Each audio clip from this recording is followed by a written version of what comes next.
Hello everyone, আসসালামু আলাইকুম। কেমন আছেন আপনারা সবাই? আশা করি সবাই খুব ভালো আছেন। আমি আল্লাহর রহমতে অনেক ভালো আছি।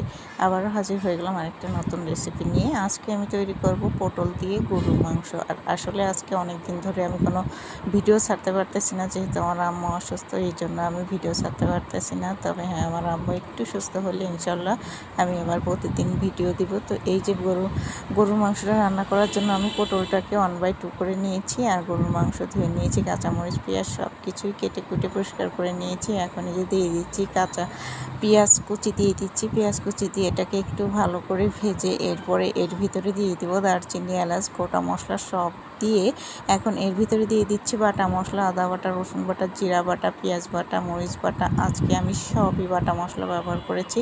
আর যেহেতু আজকে মাংসটা একটু ঝাল ঝাল খাবো, তাই একটু ঝালও বেশি করে দিয়েছি। আর ঝালটা অবশ্যই আপনারা আপনাদের পছন্দ অনুযায়ী দিয়ে নিতে পারেন। মশলাটাকে ভালো করে কষিয়ে এখন দিয়ে দিচ্ছি গরুর মাংস দিয়ে আমি সুন্দর করে এটাকে ভালো করে কষিয়ে নিব।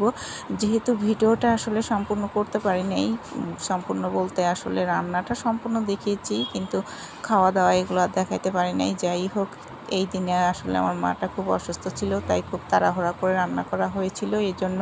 তো এই যে পটলগুলো দিয়ে সুন্দর করে কষিয়ে এরপরে আমি এর ভিতরে এই যে ঝোলের পানি দিয়ে দিচ্ছি। আর আমার রেসিপিটা ভালো লাগলে অবশ্যই লাইক, কমেন্ট এবং শেয়ার করবেন। আজকের মতো বিদায় নিচ্ছি। আল্লাহ হাফেজ। আবার দেখা হবে নতুন কোনো রেসিপি নিয়ে।